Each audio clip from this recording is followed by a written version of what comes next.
Salam 7-ci sinif şagirdləri, sizlərlə Seyid Cəfər Pişəvərani Respublika Humanitar Fənlər Gimnaziyasının biologiya müəllimi Məmmədova Çiçəkdir. Bugün mən sizlərə ikinci hissə biologiya dərsliyinin 4-cü bölməsinin 5-ci mövzusunu izah edəcəm. Yəni onurğasız heyvanlardan olan mollusklar, onların nümayəndələri, bədən quruluşu haqqında məlumat verəcəm. Mollusklardan hamının bildiyi deməli, məsələn, mirvari var ki, o mirvari mollusklardan alınır. İnsanlara məlum olan ilk qiymətli zinət əşyalarından biri mirvaridir.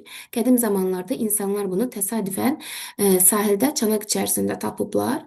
Bu mirvari hardan əmələ gəlir? Mollusklardan əmələ gəlir əslində. Molluskların bədən quruluşuna danışanda indi o daha aydın olacaq bizə. Onların bədənlərinin içərisində müəyyən maddə ifraz olunur. Əgər onların çanaqlarının içərisinə qum, çınqıl və yaxud da hər hansı bir zərərverici parazit girdiyi zaman onlarda qıcıqlanma hadisəsi baş verir və bu zaman onlar qorunmaq üçün həmin o bədənlərinə daxil olan hissəcin, qummu, çınqılmı, zərərvericimi başlayırlar onun üstünü sədəflə örtməyə, yəni bədənindən uzaqlaşdırmağa çalışırlar. Bax, həmin elə o sədəf örtüyü ilə örtdükləri zaman mirvari əmələ gəlməyə başlayır. Bu da mirvarinin əmələ gəlmə prosesinin qısaca bir məlumatı idi. Deməli, mollusklar dənizlərdə, şirin hövzələrində, quruda yaşayırlar. Yəni həm suda, həm də quruda onlara rast gəlmək mümkündür. Quruda yaşayan nümayəndələr də var, suda yaşayan nümayəndələr də var. Duzlu suda, yəni dənizlərdə yaşayan nümayəndələr də var, şirin su hövzələrində yaşayanlar da var. Onların əksəriyyəti az hərəkətli olur. Yəni çox hissəsi az hərəkətlidir. Amma az bir qismi var ki, onlar fəal hərəkət edə bilirlər. Yəni fəal hərəkət də mollusklarda müşahidə olunur. Əksəriyyətində bədən, baş, gövdə, əzələli ayaqdan ibarətdir. Əksəriyyətində deyirsə, deməli çox bir hissəsində bədən 3 hissədən ibarətdir. Bir-bir qruplarını dedikcə hissələrini də qeyd eləyəcəm. Bəzi molluskların başı, məsələn, iki taylılarda, ayağı, məsələn, baş ayaqlarda olmur. Yəni baş hissəsi olmayan da ola bilər, ayaq hissəsi olmayan da ola bilər. Burada nə gördük? Gördük ki, gövdə mütləq ki, bütün mollusklarda var. Yəni buna da diqqət eləyirik. Əksər molluskların bədəni xaricdən kirəç çanaqla əhatə olunmuşdur. Yenə əksər deyirik uşaqlar, deməli bütün mollusklarda çanaq yoxdur. Çoxunda var, amma olmayan nümayəndələrinə də rast gəlinəcək. Çanaq onları əlverişsiz təsirlərdən qoruyur. Deməli, nə öyrəndik? Öyrəndik ki, mollusklar həm quruda yaşayan nümayəndələr var, həm suda. Az hərəkətli nümayəndələrinə də rast gəlirik. Daha çox az hərəkətli nümayəndələr, amma onların içərisində fəal hərəkətli nümayəndələr də var. Bədənləri əksəriyyətində baş, gövdə, ayaqdan ibarətdir. Bəzi nümayəndələri var ki, onlarda baş yoxdur, gövdə və ayaq var. Bəzi nümayəndələri var ki, deməli, ayaq yoxdur, baş və gövdə var. Onlar haqqında da məlumat alacağıq. Əksər molluskların da bədəni dedik ki, xaricdən çanaqla örtülmüşdür. Çanağı olmayan mollusklara da rast gəlirik. İndi gəldik molluskların qrupları. Molluskları uşaqlar 3 qrupa böləcəyik. Burada özünüz üçün bir qeyd yazırsınız dəftərinizdə. Siz daha geniş yazarsınız, mən qısa-qısa yazıram. Molluskları 3 yerə böləcəyik. Qarın ayaqlı mollusklar, qarın ayaqlı.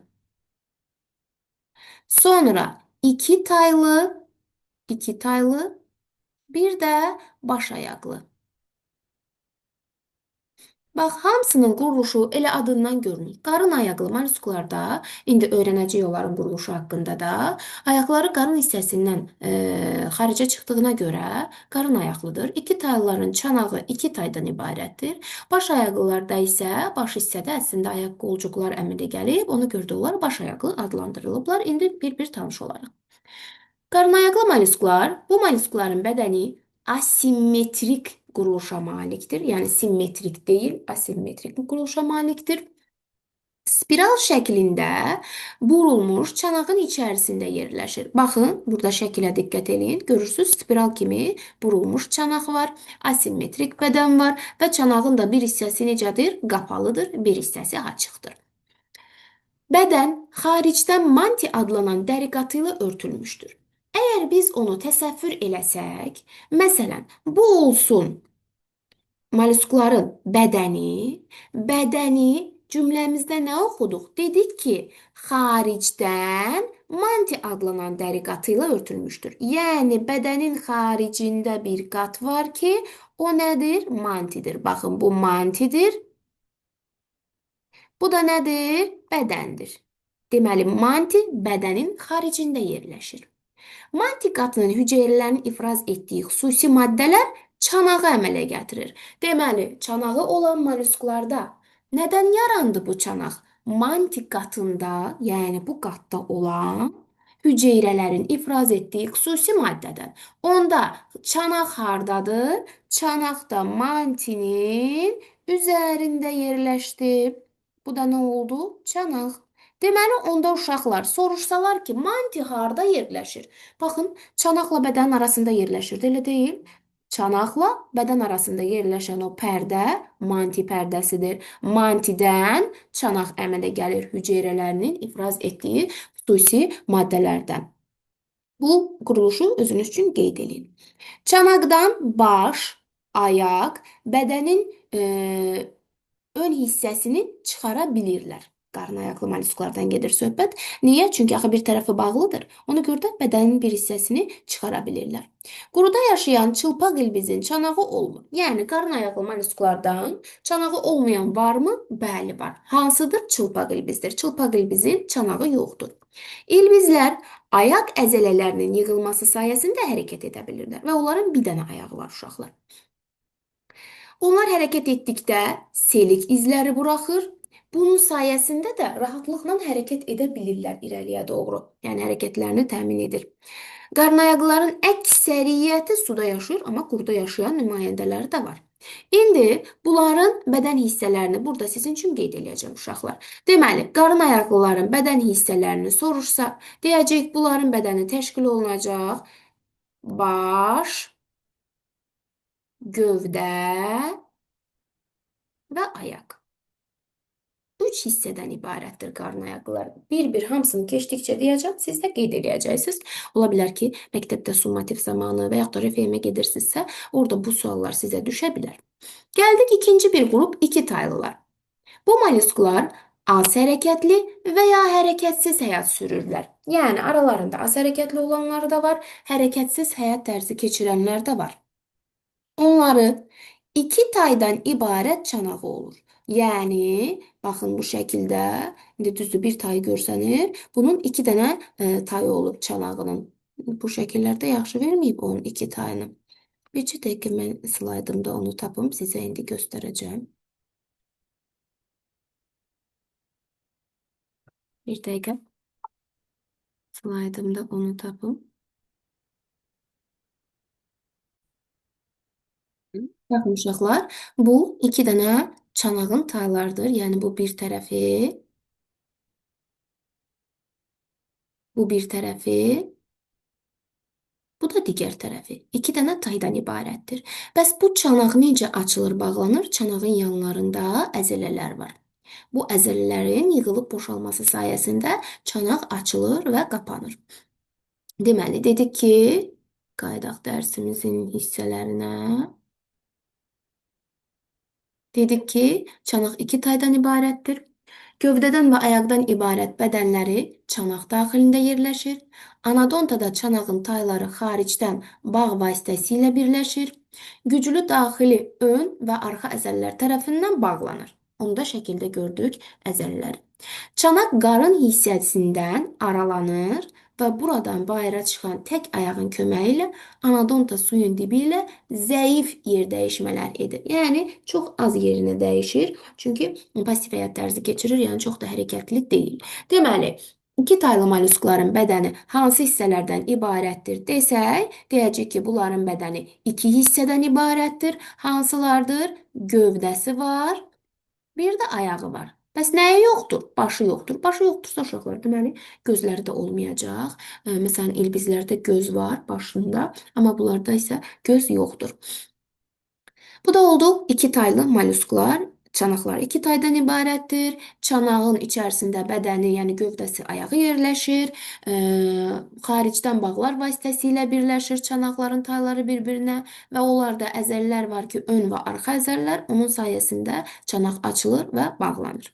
Bu da oldu iki taylılar. Nümayəndələrindən biri də məsələn anodontadır, midiyadır. Bunlar iki taylılara aiddir. Gəldik baş ayaqlı mollusklar. Baş ayaqlı mollusklar adından göründüyü kimi onlarda baş hissədə əslində bu qolcuqlardır.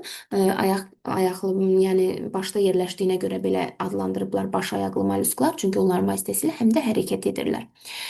Deməli, baş hissəsində qolcuqlara çevrilmiş ayaqlar olduğu üçün baş ayaqlı adlandırılırlar bunlar.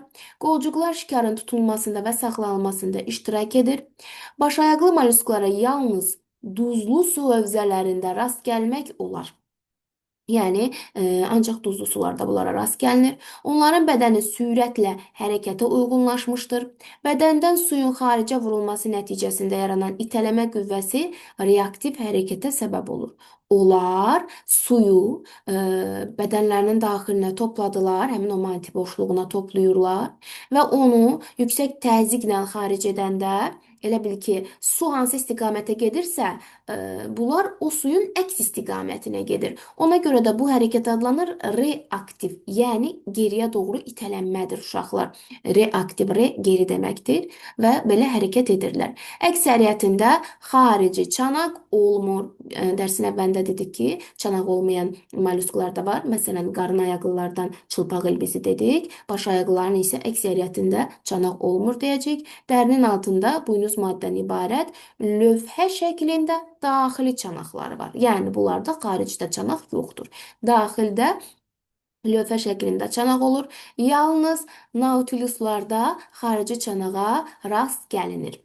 Bu da oldu, deməli, baş ayaqlı mollusklar. Nə öyrəndik bunlardan? Dedik ki, başlarında qolcuqlar var, ayaq deməli qolcuqlara çevrilib və ona görə də belə adlandırılır. Qolcuqlar da həm şikarın tutulmasında, həm saxlanmasında iştirak edir. Çünki o qolcuqlarda sormaclar var, tutub saxlaya bilirlər. Və dedik ki, bunlar yalnız duzlu sularda rast gəlinir. Sürətli hərəkət edən qrup, deməli, mollusklar içərisində baş ayaqlı mollusklardır. Onların hərəkəti reaktiv hərəkət adlanır. Reaktiv hərəkət odur ki, bədəndən su xaricə vurulan zaman itələmə qüvvəsi nəticəsində irəliyə doğru hərəkət edirlər. Və onlarda dedik ki, xarici çanaq yoxdur, daxili çanaq var, lövhə şəklindədir özü də. Bu da oldu, deməli, mollusklar. Deməli, bunlara hansılar aiddir? Baş ayaqlı mollusklara kalmardır, 8 ayaqdır, nautilusdur. Bunlar aiddir baş ayaqlılara. Qarın ayaqlılara isə tənək ilbizi, zolaqlı ilbiz, çılpaq ilbiz. Bunlar da qarın ayaqlara aiddir. Əzbərləməlisiniz hansı nümayəndə, hansı qrupa aiddir. Öyrəndiklərinizi tətbiq edinə baxırıq. Deməli, bizdən nələr istəyir? Bir-bir diqqət eləyirik. Şəkillərə baxın. A, B, S hərfləri ilə hansı mollusklar işarələnib? A, qarın ayaqlı mollusklardır. Qarın ayaqlı. B, iki taylı. S isə baş ayaqlı.